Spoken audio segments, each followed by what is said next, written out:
Pinner Road here in Harrow in London, one of the many areas across Britain listed by the far right as a target for a demonstration on Wednesday evening. They've been beaten to it by a very large number of people opposed to the far right who've been confronting far right members just about everywhere. Community meeting in the next few weeks, in the next month, to talk about the rising threat of fascism and the far right and the Islamophobic attacks. So please come along and join in. I'm a primary school teacher and I teach in my class about diversity and equality, and I think if I can't practice what I preach by coming here and saying that I don't stand with the far right in our country, then it doesn't really, I can't stand in the classroom and preach about diversity. It's just frightening, the rise of the right wing in this country, and I'm not letting our streets be taken over by right wing thugs. It's not on. I come from a place of privilege and I stand up for all my friends that are minorities that can't do things like this because they don't feel safe. There we go.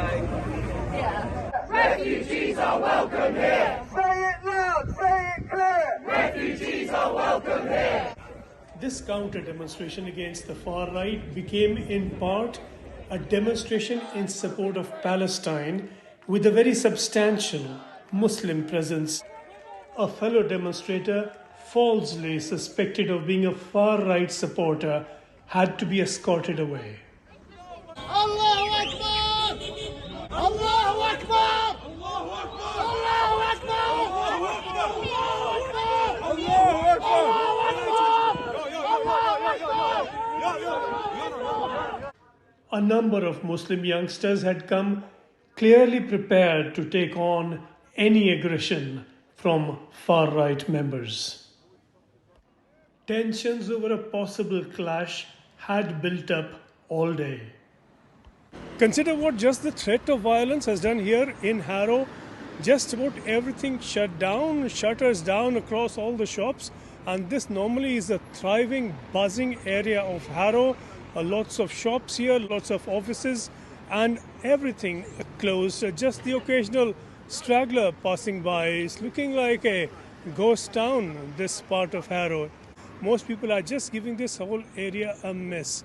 This is now happening in Harrow, which is a multicultural area to the extent it's been almost the poster boy of multiculturalism, not just in London but across Britain. It's home to a variety of people and it's been a melting pot really that has worked. No one could have imagined scenes like this in Harrow. No one could have imagined this kind of shutdown forced by fears of racist violence. There's a threat of the mob breaking in, so that's why all of them have closed down. Sure, they all closed. This should have been a store open and selling chicken busily. It's a chicken fast food chicken shop, yes. Normally we stay open till 11, but just today because of the threat we have to close early. Yeah, bad for the business, but what can we do? So let's hope for the best. I think it's a crazy time. There's all of this stuff going on. I think this is an opportunity for everyone to sort of come together, you know. North Harrow to show unity, show that we're all here for the same reason, and it's a case where hopefully nothing will kick off. Hopefully nothing will happen. So far, so good. And do you think, a lot of people of different kinds live together here in Harrow. You think that should continue or should that change? I don't think it should change. I think it's completely fine. What makes Harrow is the fact that it's multicultural. And the day that changes, then Harrow isn't Harrow anymore.